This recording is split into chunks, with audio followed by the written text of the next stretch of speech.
2015, and an Irish broadcaster by the name of Gay Byrne interviewed an English comedian that you will know by seeing him. His name is Stephen Fry, and he is a self-declared atheist. While I had planned to tell you about that, I found the video and I thought, well, it's pretty tough, but I'm going to let you see the video that received over 5 million views just over a matter of weeks. And since then, there's been some other things. He's been very apologetic about the people he offended. And he said it was no particular religion. Well, he covered them all. So let's listen to the interview.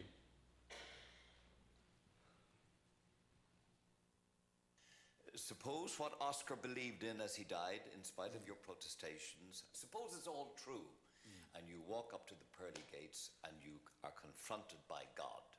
What will Stephen Fry say to him, her, or it? I will basically, what's known as the Odyssey, I think. I'll say, bone cancer in children? What's that about? How dare you? How dare you create a world in which there is such misery that is not our fault? It's not right. It's utterly, utterly evil. Why should I respect a capricious, mean-minded, stupid God who creates a world which is so full of injustice and pain? That's what I'd say. And you think you're going to get in on that? No, but I wouldn't want to. I wouldn't want to get in on his terms. They're wrong.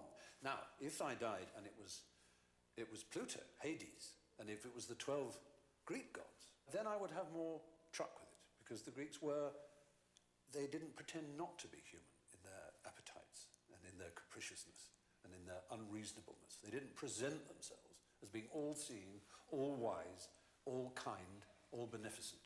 Because the God who created this universe, if it was created by God, is quite clearly a maniac, utter maniac, totally selfish, we have to spend our life on our knees thanking him? What kind of God would do that? Yes, the world is very splendid, but it also has in it insects whose whole life cycle is to burrow into the eyes of children and make them blind. They eat outwards from the eyes. Why? Why did you do that to us? You could easily have made a creation in which that didn't exist. It is simply not acceptable. So, atheism is not just about not believing there's a God, but on the assumption that there is one. What kind of God is he? It's perfectly apparent that he is monstrous, utterly monstrous, and deserves no respect whatsoever. The moment you banish him, your life becomes simpler, purer, cleaner, more worth living, in my opinion. That sure is the longest answer to that question that I ever got in this entire series.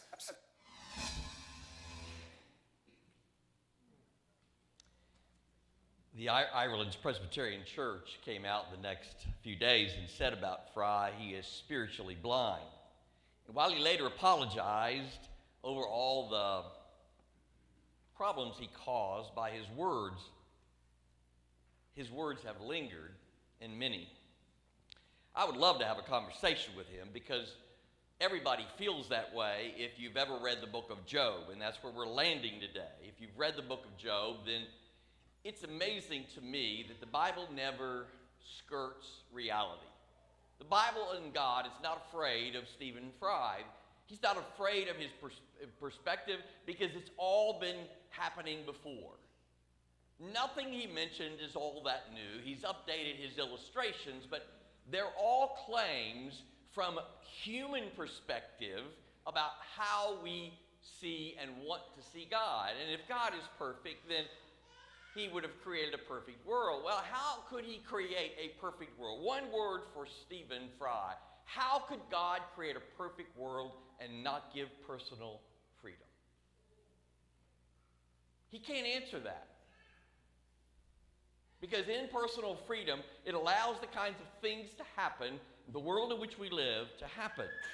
So many of us have likely had similar thoughts. How about your questions? Why am I suffering from pancreatic cancer? Why are some of people capable of child abuse? Why can't we have wisdom when we are young and rather benefit from it then? Why do we see the evil and brutality of ISIS?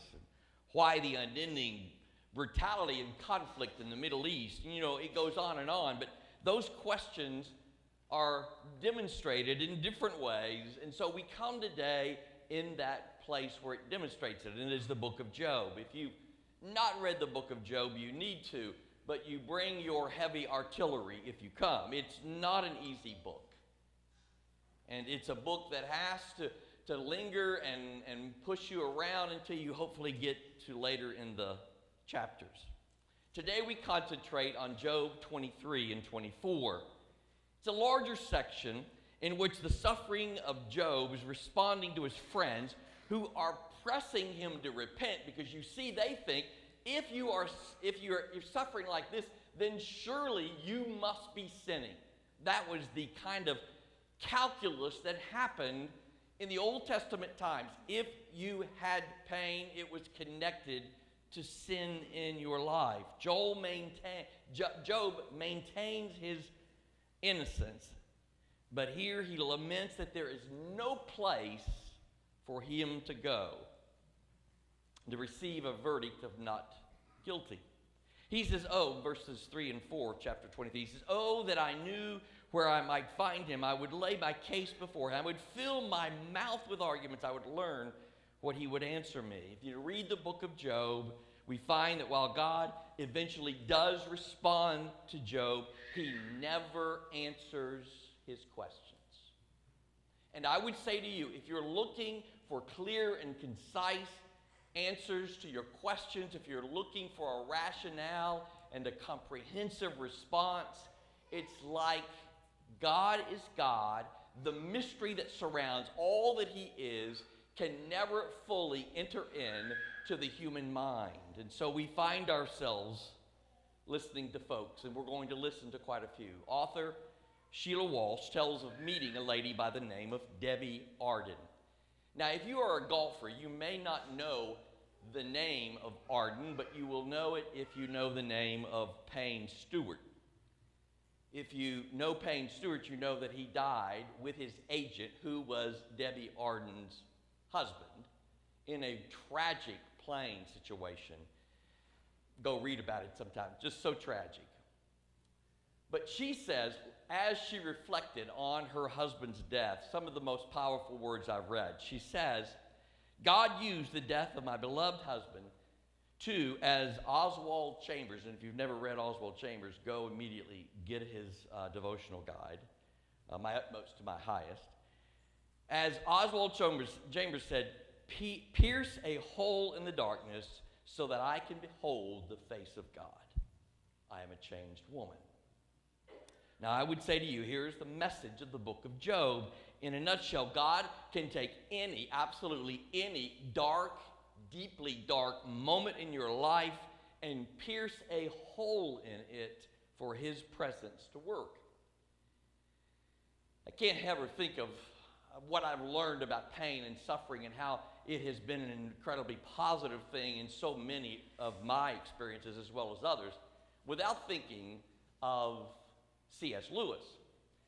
And again, if you've not seen the movie Shadowlands, go get lunch and then go rent it. I mean, you need to see the movie Shadowlands. It's a powerful movie.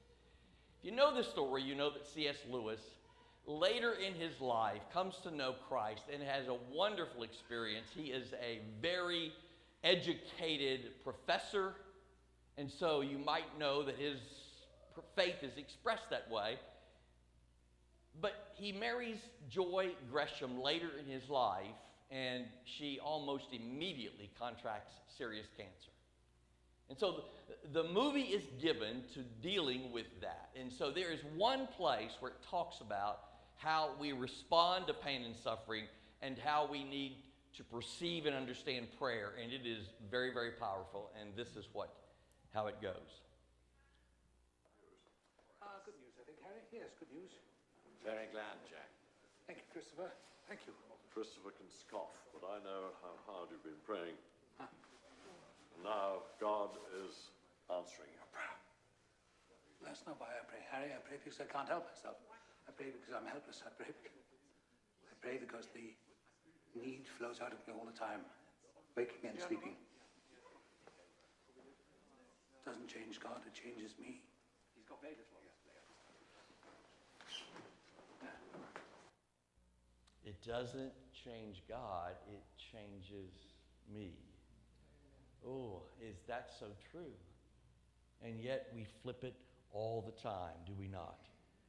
What would your question and your prayer be if you were Job? When we arrive at chapter 23, Job, he is a broken man, and he is a broken man in all the difficult places. If you got your folder, want to follow along, we're going to move fairly quickly. Complaining is first of all birthed in discontent. There is a moment in which complaining happens to your life, and it is the result of normal stopping. Normal is going along, and suddenly we encounter something that moves us to discontent. 23:2 in Job. Even today my complaint is bitter, and his hand is heavy in spite of my groanings. What's going on here? Job has lost his cattle and his servants, and he has been shaken to his core. His security has been threatened, but we come back from a financial loss. All the positive thinking gurus will tell you that that's simply an opportunity in disguise. But I will tell you what we never come back from completely, God always heals us, is the death of a child. Remember, Job's brokenness begins in the loss of children, and there is no complete way to recover from that. One writer says it this way: their death is like a tear in the fabric of the universe. Suddenly, Job is walking on the edge of insanity. This is total and abject brokenness, dust and ashes, agonizing sores over one jagged piece of pottery to the scrape of this whole mess. It's a very vivid image, isn't it, of how difficult it is when we lose someone that we in all our minds thinking they should not precede us in death. I saw my mother go through that. I've watched some of you. I've heard your stories. You know how difficult that is. And so I found a lady by the name of Dr. Pamela Grimm who expresses this. Pamela was an ER doctor, and then she was crazy enough to go and to tell about her experiences in a book that you're seeing there. An emergency room physician who then went to Nigeria and Bosnia to work in the war and the famine. And she says one thing in her book that kind of impacted me because it was very real. She says, the funny thing is, I think as I wipe the tears out of my eyes, I don't feel sad. In fact, I really don't feel anything anymore. The death of a child, I shrug it off. It's not as if I don't care. I'm sure I do care. I wouldn't be here. But I'm not sure that caring really feels like anymore. Nothing exists for me as an emotional anymore. The only emotion that seems to have remained a friend is anger. And I no longer can feel things, I think, because I couldn't survive if I did. Now, I give you all those perspectives not to depress you, but to remind you that God is in the business of taking whatever situation, whatever pain, whatever darkness, whatever discontent in our lives, and bringing us not to it, but through it. And if discontent holds on to us, we will be in trouble. That's why we move. Complaining is birthed in discontent, and if it moves on, it becomes despair. Point 2, discontent grows into despair. What does it look like? A broken jar spills its contents, and it becomes what? Empty. And so there is kind of a brokenness and an emptiness in us when these kinds of things happen. Job says in verses 3 through 5, if only I knew where to find him, speaking about God. If only I could go to his dwelling, I would state my case before him and fill my mouth with arguments. I would find out what he would answer me and consider what he would say to me. You see, there is a rationalization going there. There's a feeling that the nature of God is the kind of like a gumball machine. You know, you put your money in, you twist the thing, and it rolls out, and you get what you want. You get what you've put in. And so back then, if you were a righteous person, you were expected to know the fullness of God's blessing. And so that's why the book of Job is so difficult, but so real and so important that we read. Pastor Vance Havner, for those of you who've been around for a while, you know about him. You've been quoted for years and years and years. One of the more winsome pastors that ever lived. He writes about his wife, who he prayed would not die. She would experience a miracle. But she did die, and he wrote about that. He says, whoever thinks he has the ways of God conveniently tabulated and analyzed and correlated with convenient glib answers to ease every question from aching hearts has not been far in this maze of mystery we call life and death. God has no stereotype way of doing what he does. I accept whatever he does, however he does it. I accept whatever he does, however he does it. Now that's a man who knows that God is not at our command, that God is bigger than us, that God does not respond to simply arrogant views that said, no, God, if you were God, this is how your nature would be. It doesn't simply stand back and use the logical mind that God has given us and use that logical mind to build a case against God, which leaves out the key ingredient of freedom. And if, in fact, he had not given us freedom, you know what we would be complaining about? That we're simply robots. That's what we'd be complaining about. That's what Stephen Fry would be telling us, wouldn't it be? Thirdly, despair either finds a wrestling place or a resting place. This is incredibly true in my experience. Now, I've given you a large section of Scripture to look at, and I think it may be on more than one slide, so you'll have to follow along with me a little bit, folks, up there. I'm going to the middle of that verse where it starts with, but if I go.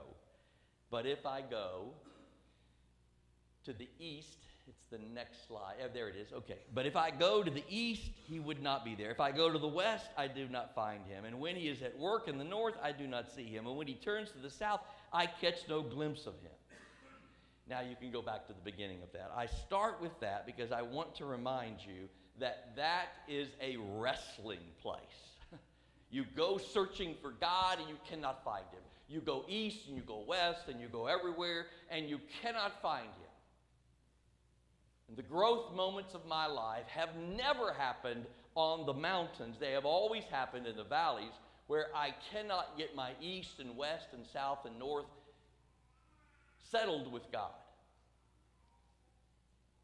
Catholic author Frank Sheed was speaking before a crowd, and a heckler screams out, Sheed was talking about the majesty and the order and the beauty of God, and a heckler yells out, I could make a better universe than your God, to which Sheed replied, I won't ask you to make a universe, but could you make a rabbit just to establish your confidence?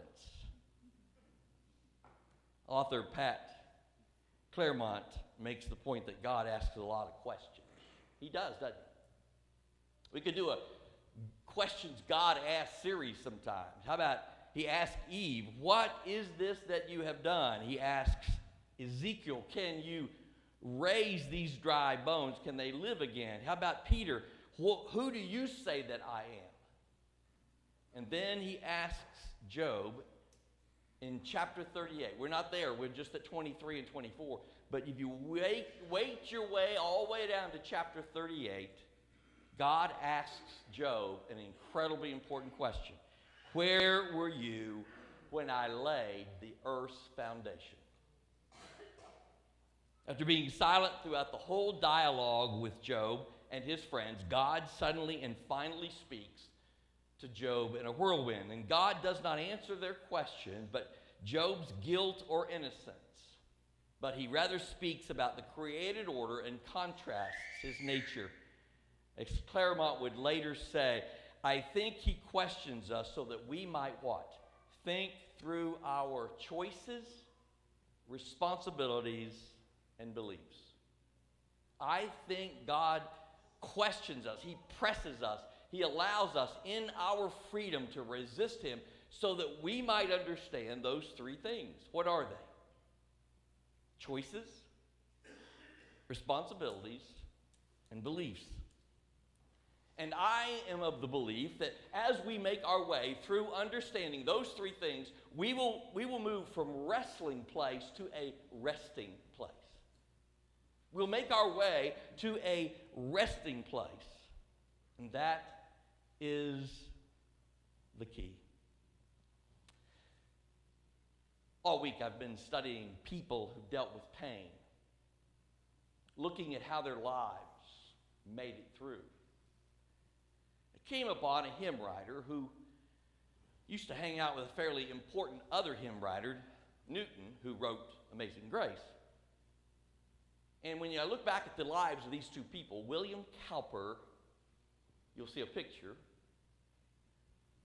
and John Newton, you'll see two men. John probably put his arm around Cowper and got him through. He was literally in an insane asylum for a period of his life. But when he got out of there, God began to shape his life through this friendship, and he wrote a song that some of us know. You see it, "Oh, for a closer walk with thee." Let me share with you some of those verses. They are mind-boggling. God moves in a mysterious way his wonders to perform. He plants his footsteps in the sea and rides upon the storm. Deep and unfathomable minds of never-failing skill, he treasures up his bright designs and works his sovereign will. Ye fearful saints, fresh courage take. The clouds ye so much dread. Can you see him writing this? Are big with mercy and shall break in blessings on your head. His purposes will ripen fast, unfolding every hour. The bud may have a bitter taste, but sweet will be the flower. And one final verse. Blind unbelief is sure to err and scan his work in vain. God is his own interpreter, and he will make it plain. You see, we just will never be able to put God in a box and to wrap it around and to understand it. It will just never be that kind of thing. So, for these final minutes, I want to say just a couple things about this wrestling. There's a verse at the end of that section. If you've got your folder and you want to look, there's a verse at the end of that third section, one that you just kind of gloss over, but if you notice it, it kind of sticks out. It says, when he has tested me, I will come forth as gold. That's verse 10 of chapter 23. What in the world does that mean? Now, the initial thing, as you think about it, well, that means, gold is refined, and as you're working through, that God refines you and that you become gold. But of all the interpreters I read, the one that leaped out of me on that, and I looked at about 5, the one that I think is right, is that he's basically saying, Job, I've made you like gold in the first place. You just need to know it and to live it. I often say, and you've heard me say, some things are loved because they are valuable. Your home, you love it because it's valuable. But some things, are valuable because they are loved. You see, you and I are valuable because God loves us. The other thing I would like to tell Stephen Fry is, believe it or not, he even loves your mean, grouchy old self. I know you can't believe that, but he does.